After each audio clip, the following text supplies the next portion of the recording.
Hey guys, it's Woody the Unexceptional Gamer, bringing you the next installment of Road to Woody's Wife. Now before I get into it too much, I'm going to ask if you guys could like and favorite this video. It would mean so much to me, and it would keep these coming. Sometimes when I watch the amount of support that some of the other commentators get when they ask for a like and a rating, it just makes me think, man, it would be awesome if my subs supported me in the same way that their subs supported them. So a like, and then even more importantly, a favorite would mean a ton to me. And and help this video do well, help me meet new people who might be interested in subscribing and stuff like that. But enough of that. You can like and favorite, and I will tell the story. So here we go. Now, if you would have listened to my previous Road to Woody's Wife stuff, I kind of come off like I'm some sort of baller, and really I wasn't. You know, if you look at my last video more critically, you'll see there was a girl I liked, or a girl that liked me, kind of turned her down. Things changed around, and she ended up turning me down. Then there was another girl, Nicole. Now Nicole was down to clown around, if you know what I mean. But she was so down to clown around, she hooked up with someone else before I got a chance to hook up with her. This is not the stuff of legends, and really this was kind of a dry spell. I was a bit of a late bloomer puberty-wise, and that held me back in terms of picking up girls. This video is about when those things started to turn around. This is when I started to date Marci. Marci was hot. Marci was a year younger than me, but you know, the sort that anyone would be proud to have on their arm. So yeah, so I dated Marci. We took. I had a car. She was younger than me, and that was a big. You know, I think one of the things that was appealing about me to Marci, and I invited her to prom. So I was a junior, and at my school we had a junior-senior prom, and of course, you know, you can take anybody you want. So I brought Marci to I was her ticket to prom, and that was kind of a cool thing. So before the prom came, I got into a car accident with my car. I totaled it. It was a horrible car accident. I drove, like, I fell asleep, hit the side of the road.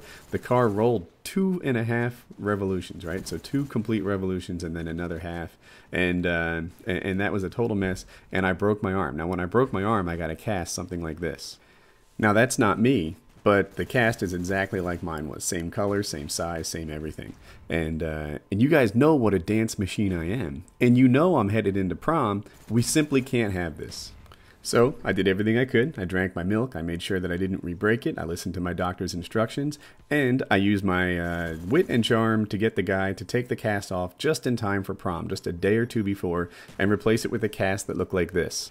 Now you might be thinking, Woody, that cast is pink. Dude, I thought you were a guy. Like, I heard your voice. Aren't you a boy? And yeah, I was. But I had a plan, man. I was rocking a tux that looked a little like this. So yeah, it was the style at a time to wear these attention-grabbing colors like a pink, or it was actually fuchsia. And with my small cast and matching cummerbund, I was able to rock out my advanced dance moves, like maybe the lawnmower or the sprinkler. And we cut a rug all night long and had a great time.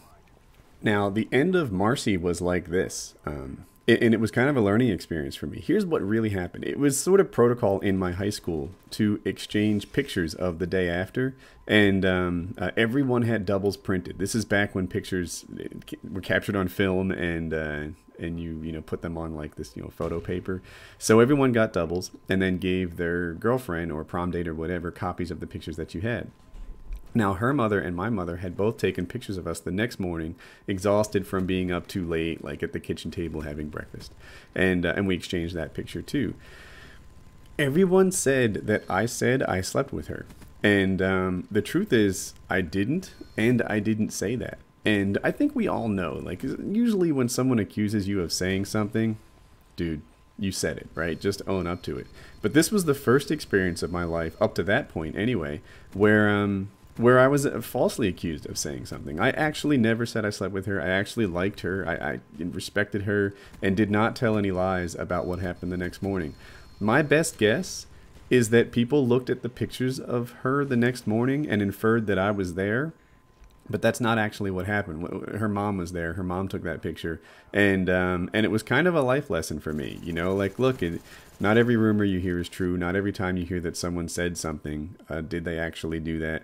Because I know in my heart I was fully innocent, and I was disappointed. To this day, she still doesn't believe that I was innocent, but I know, with 100% confidence that I am, and that's how it went down. That's, she broke up with me essentially for, I guess, what I'll call spreading lies, even though, you know, I wasn't the one that spread them. So that is how that ended. What are you going to do? You know, sometimes it goes like that. So let's move on. The next thing that happened was every summer I would get a job. Every summer I got a job. I usually worked on like a boardwalk store or something like that. And this summer I couldn't get a job. Nobody would hire anybody with a broken arm. And you know, I tried to get jobs that you could easily do with one hand, like pumping gas. In New Jersey, you have to pump your own gas. But it wasn't happening, and I went into the middle of the summer with no job. So what I did instead is I hung out on the beach. I hung out on the beach and got the most savage tan. I had a friend who worked at a jet ski rental place, and I hung out with him a whole lot.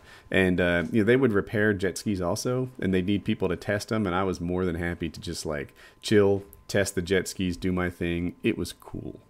And it was just what I needed to recharge my solar batteries and get happy again, because this was kind of a dark time in my life. And it was just super, super awesome. And that is when I got a job renting umbrellas on the beach. So, people would go to the beach. They wouldn't want to carry chairs or umbrellas, or maybe they'd want a higher quality chair and umbrella than you typically just, you know, buy at the boardwalk store. So rather than rent them, they would just go down there. Rather than buy them, they'd just go down there and rent them from me. And I'd set up the umbrella and chair and handle everything for them.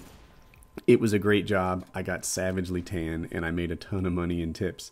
And between that job and even during my unemployment period, I would pick up girls on the beach. And because my friend had this job, which was how I got it first, and I would hang out with him on the beach all the time, and we would just devote all our attention to picking up every girl we could, every pretty girl we could.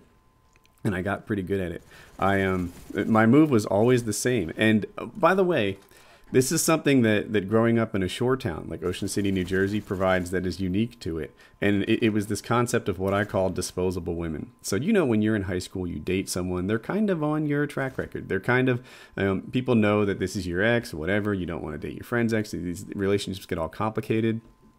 And, you know, if someone dumps you or if you dump them, then everyone sort of knows about it, and this happens. In Ocean City, you get a whole new cast every weekend. You can completely embarrass yourself. You can do whatever. And then come next weekend, new girls, not a problem. Everything is good to go. So I use that to my fullest advantage. I would even use the same moves. I would pick up girls with the same lines. I would take them to the same movie. I have no idea how many times I saw the movie Pretty Woman. Maybe 20, 25 times. I would take these girls to it. It was the perfect chick flick. It would get them all excited and feeling romantic or whatever. And I'd get to see Julia Roberts in the bathtub. It was a win-win for everybody, and it was a blast. And, by the way, you know, I would just, you know, push things as far as they wanted to go. And then, you know, come next weekend, their parents would take them back home to Pennsylvania, wherever they were from, and I'd get a whole new batch of girls to work my magic moves on. And that basically sums up the most recent two installments. One was Marci, my junior year prom date, and then you just heard the scads and scads of women I would date.